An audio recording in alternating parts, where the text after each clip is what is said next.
नमस्कार दोस्तों, कैसे हैं आप सब। उम्मीद करता हूँ सभी लोग अच्छे से होंगे और घर में ही होंगे। लीजिए, मैं एक अपना नया वीडियो लेके फिर से आ चुका हूँ और इस बार का हमारा टॉपिक है बौद्ध धर्म। दोस्तों, मैंने प्रश्नों के माध्यम से ही पूरा बौद्ध धर्म को ख़त्म करने का प्रयास किया है और इस बौद्ध धर्म के 2-3 भागों का निर्माण किया है, जिसका प्रथम भाग आज मैं आपके सामने लेके आ रहा हूँ। और प्रथम भाग में 20 प्रश्नों का एक सेट है जो कि आपकी परीक्षाओं के लिए बहुत ही ज़्यादा महत्वपूर्ण है।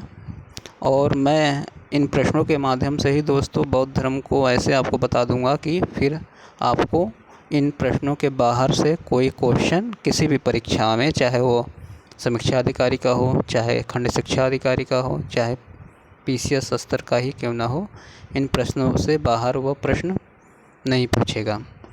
तो आइए चलते हैं, देखते हैं आज बौद्ध धर्म के पहले भाग को, जो कि 20 प्रश्नों का एक सेट है।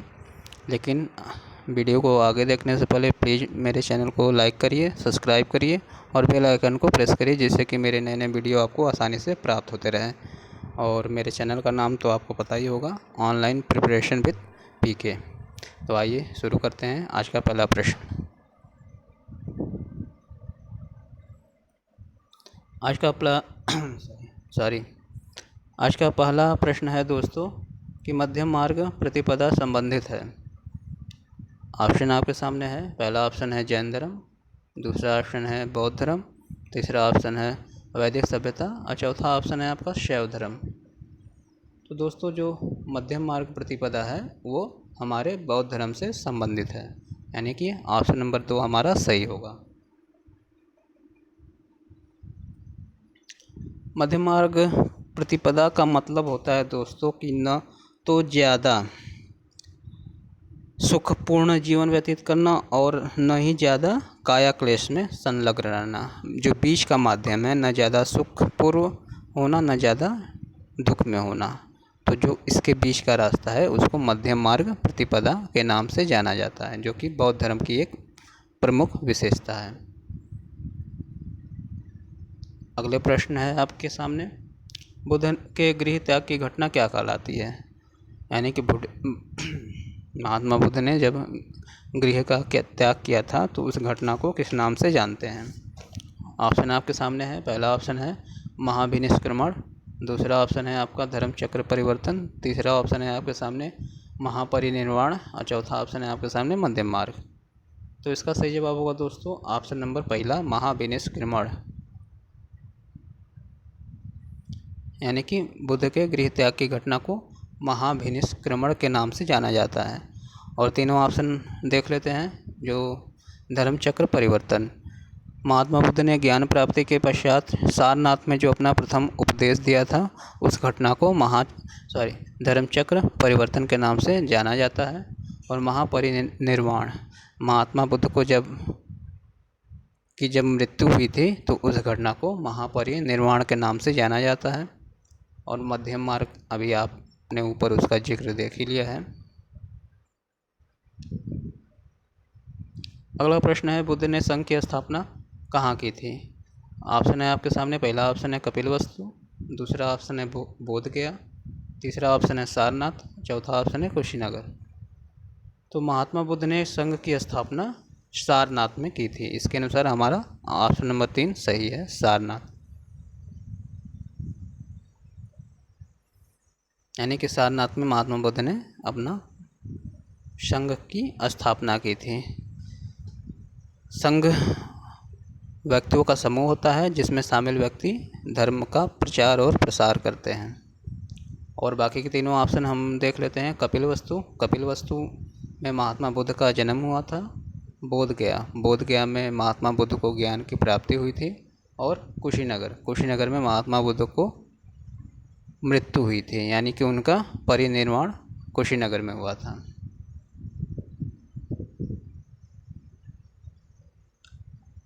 अगला है दोस्तों, बुद्ध ने अपना सर्वप्रथम उपदेश कहाँ पे दिया था।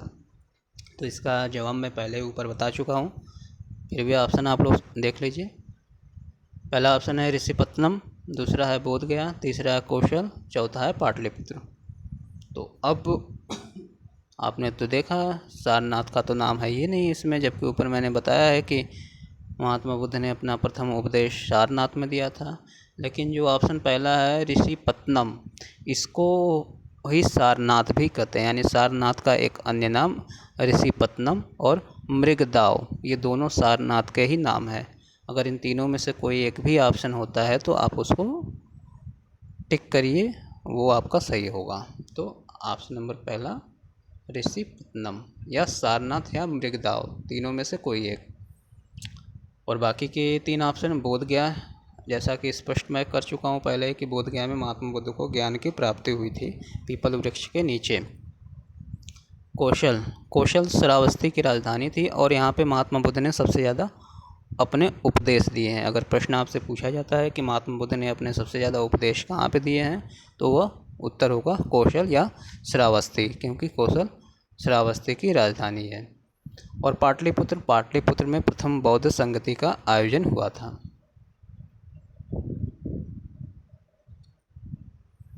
अगला है बुद्ध ने सर्वाधिक उपदेश कहाँ दिए थे, तो भैया क्या क्वेश्चन,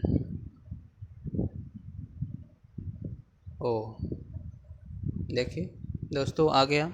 जैसा कि मैंने बताया बुद्ध ने सर्वाधिक उपदेश कहाँ दिए थे, तो आप सबको पता ही होगा क्योंकि मैं पहले ही बता चुका हूँ, कौशल या श्रावस्ती। बुद्ध गया आपको पता ही होगा, सारनाथ और पाटलिपुत्र, ये भी मैं बता चुका हूँ। अगला प्रश्न है हमारा कि निम्न में से कौन बौद्ध धर्म को नहीं मानने वाला था।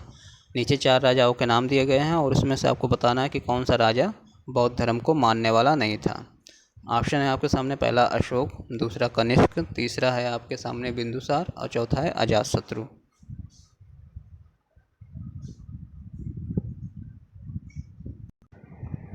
तो इसमें दोस्तों आपका सही जवाब होगा बिंदुसार, यानी कि ऑप्शन नंबर 3 हमारा सही जवाब होगा। बिंदुसार ये आजीवक संप्रदाय को मानने वाला था। बाकी अशोक, कनिष्क और अजातशत्रु ये तीनों बौद्ध धर्म को मानने वाले राजा थे। अशोक मौर्य वंश से संबंधित थे और बिंदुसार के पुत्र थे। कनिष्क कुषाण वंश का सबसे प्रसिद्ध शासक था और इसको दूसरा अशोक भी कहते हैं। और अजातशत्रु यह हर्यक वंश का राजा था।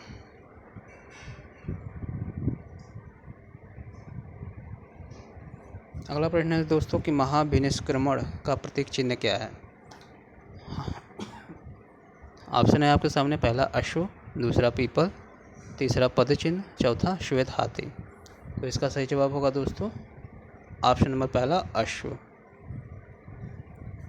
यानी कि महाभिनिष्क्रमण का प्रतीक चिन्ह अश्व है। बाकी के तीनों ऑप्शन हम लोग देख लेते हैं। पीपल महात्मा बुद्ध के ज्ञान प्राप्ति का प्रतीक है, क्योंकि महात्मा बुद्ध को ज्ञान की प्राप्ति पीपल वृक्ष के नीचे ही हुई थी। पद चिन्ह महात्मा बुद्ध के निर्वाण का प्रतीक चिन्ह पद चिन्ह है और महात्मा बुद्ध के जन्म का प्रतीक श्वेत हाथी है। चलिए दोस्तों अगला प्रश्न, बुद्ध को निर्वाण किस आयु में प्राप्त हुआ था। ऑप्शन है आपके सामने, पहला 85 वर्ष, दूसरा 90 वर्ष, तीसरा 75 वर्ष, चौथा 80 वर्ष। तो जैसा आप सबको पता ही होगा कि महात्मा बुद्ध की मृत्यु 80 वर्ष की अवस्था में यानी 483 ईसा पूर्व में कुशीनगर में हुई थी, उत्तर प्रदेश के कुशीनगर में हुई थी। इस प्रकार हमारा चौथा ऑप्शन सही है, 80 वर्ष। और कहाँ पे हुई थी, कुशीनगर में। अगला है बुद्ध ने अपना आखिरी उपदेश किसे दिया था, यानी कि बुद्ध ने अपना आखिरी उपदेश किसे दिया था। ऑप्शन है आपके सामने, सुभक्ष, नंबर 2 है आनंद, तीसरा उपाली और चौथा बिंबसार। तो आपका सही जवाब होगा दोस्तों हम लोग का ऑप्शन नंबर पहला सुभक्ष, यानी कि महात्मा बुद्ध ने सुभक्ष को कुशीनगर में अपना आखिरी उपदेश दिया था। अगर आपसे प्रश्न पूछा जाए कि महात्मा बुद्ध ने अपना आखिरी उपदेश कहाँ पे दिया था, तो आपका उत्तर होगा कुशीनगर। और किसे दिया था, तो सुभक्ष। अगर पूछा जाए कि महात्मा बुद्ध ने अपना प्रथम उपदेश कहाँ दिया था, तो सारनाथ। बाकी के तीनों ऑप्शन आनंद, उपाली और बिंबसार ये सभी बुद्ध के शिष्य थे।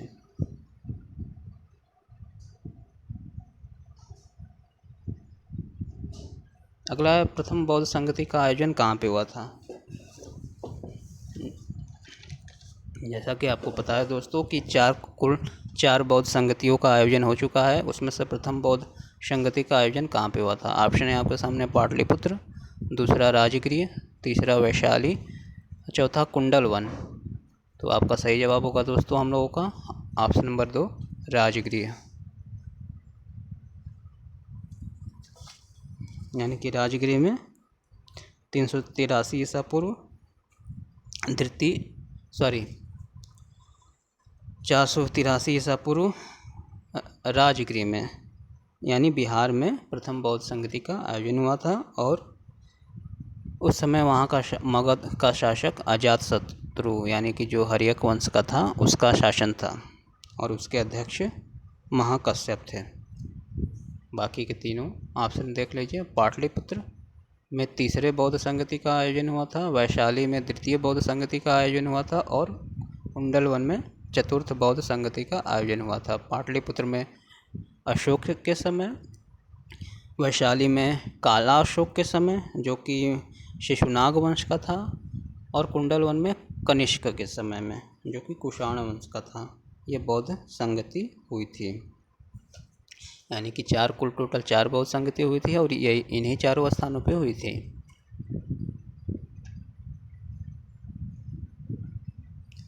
ग्यारहवां क्वेश्चन है दोस्तों कि संघ में महिलाओं का प्रवेश बुद्ध ने किसके कहने पे किया था। ऑप्शन है आपके सामने, पहला आनंद, दूसरा सारिपुत्र, तीसरा उपाली और चौथा देवदत्त। तो महात्मा बुद्ध ने अपने प्रिय शिष्य आनंद के कहने पर, जो कि उनके परम प्रिय शिष्य थे, उनके कहने पर संघ में महिलाओं के प्रवेश की अनुमति दी थी। अगला प्रश्न है कि भगवान बुद्ध को तथागत बुद्ध के नाम से भी जाना जाता है। तथागत का क्या मतलब होता है। ऑप्शन है आपके सामने, पहला ऑप्शन है सत्य के मार्ग पे चलने वाला, दूसरा ऑप्शन है सत्य है ज्ञान जिसका, तीसरा ऑप्शन है अहिंसा के पथ पे चलने वाला, चौथा ऑप्शन है लोगों का कल्याण करने वाला। तो इसका सही जवाब होगा दोस्तों ऑप्शन नंबर 2, यानी कि तथागत बुद्ध का मतलब होता है सत्य है ज्ञान जिसका।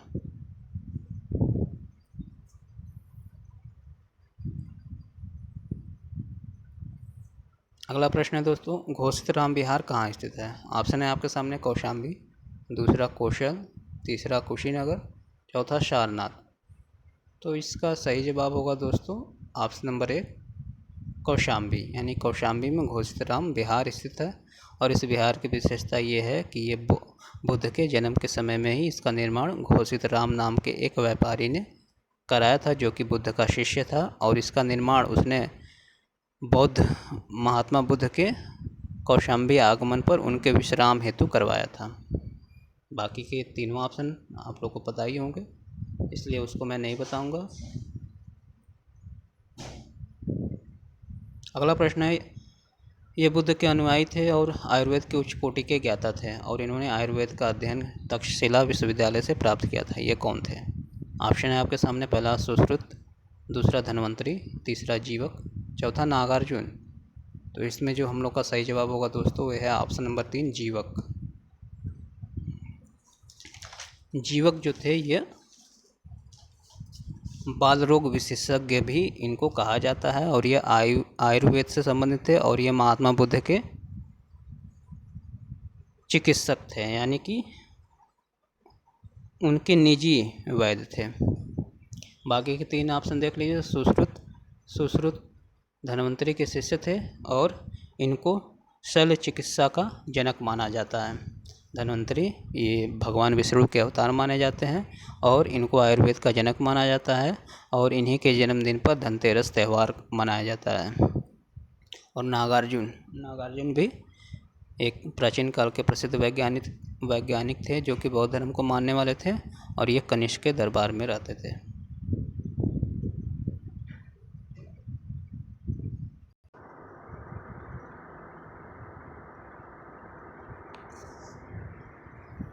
अगला हमारा बौद्ध संघ का संगठन किस प्रकार का था। ऑप्शन है आपके सामने, पहला है गणतंत्रात्मक, दूसरा है आपका एकात्मक, तीसरा है सामंतवादी, चौथा है तानाशाही। तो हम लोग का सही जवाब है ऑप्शन नंबर 1, यानी कि गणतंत्रात्मक, यानी कि बौद्ध संघ का संगठन गणतंत्रात्मक था। जैसा कि भारत का है। नेक्स्ट है आपका, संघ में प्रविष्ट होने की घटना क्या कहलाती थी? ऑप्शन है आपके सामने, संस्कार, दूसरा है कल्याण मित्र, तीसरा है उपसंपदा, चौथा है उपासक। तो इसका सही जवाब होगा मित्रों ऑप्शन नंबर 3, उपसंपदा, यानी कि संघ में प्रविष्ट होने की घटना उपसंपदा के नाम से जानी जाती है। नेक्स्ट, सुक्त पिटक और विनय पिटक का संकलन कब किया गया था या किस बौद्ध संगति में किया गया था? ऑप्शन है आपके सामने, पहला प्रथम बौद्ध संगति, दूसरा है दूसरी बौद्ध संगति, तीसरा है तीसरा बौद्ध संगति, चौथा है चतुर्थ बौद्ध संगति। तो इसका सही जवाब होगा प्रथम बौद्ध संगति, यानी कि प्रथम बौद्ध संगति में विनय पिटक और सुक्त पिटक का संकलन हुआ था, जिसमें से बुद्ध की शिक्षाओं को संकलित कर उन्हें सुक्त पिटक यानी कि धर्म सिद्धांत तथा विनय पिटक आचार नियम में संकलित किया गया था, और आनंद और उपालि को क्रमशः धर्म और विनय का प्रमाण माना जाता है। अगला है, बौद्ध धर्म हीनयान और महायान में स्पष्ट रूप से किस बौद्ध संगति में विभाजित हो गया? ऑप्शन है आपके सामने, पहला प्रथम, दूसरा तृतीय, तीसरा चतुर्थ और चौथा दूसरा। तो हमारा सही जवाब होगा दोस्तों चतुर्थ, यानी कि चतुर्थ या अंतिम बौद्ध संगति में बौद्ध धर्म स्पष्ट रूप से दो संप्रदाय में विभक्त हो गया, हीनयान और महायान।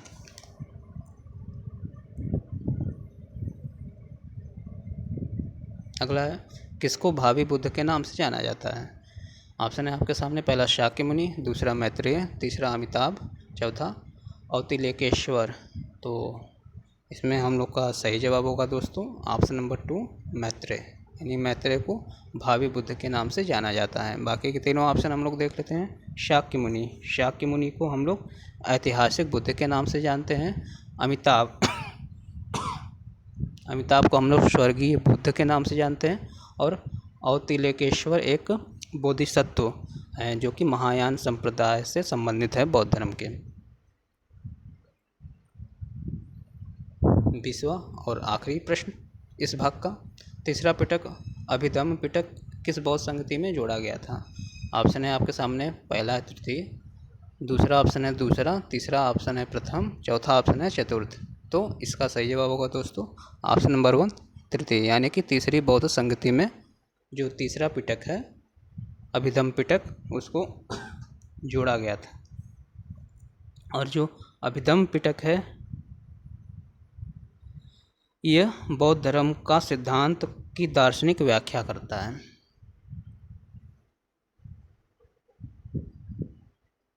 तो इस प्रकार दोस्तों बौद्ध धर्म का भाग 1 के 20 प्रश्नों का सेट ये समाप्त होता है, और आशा करता हूँ कि ये 20 प्रश्न बहुत ही ज़्यादा महत्वपूर्ण है, जो कि आगामी आने वाली परीक्षाओं में किसी न किसी परीक्षाओं में इससे संबंधित प्रश्न जरूर पूछे जाएंगे। और दूसरे इस वीडियो के दूसरे भाग के साथ मैं जल्द ही आपके सामने उपस्थित होऊंगा। तब नमस्कार, और वीडियो को देखने के लिए धन्यवाद। प्लीज़ वीडियो को लाइक करें और शेयर करें।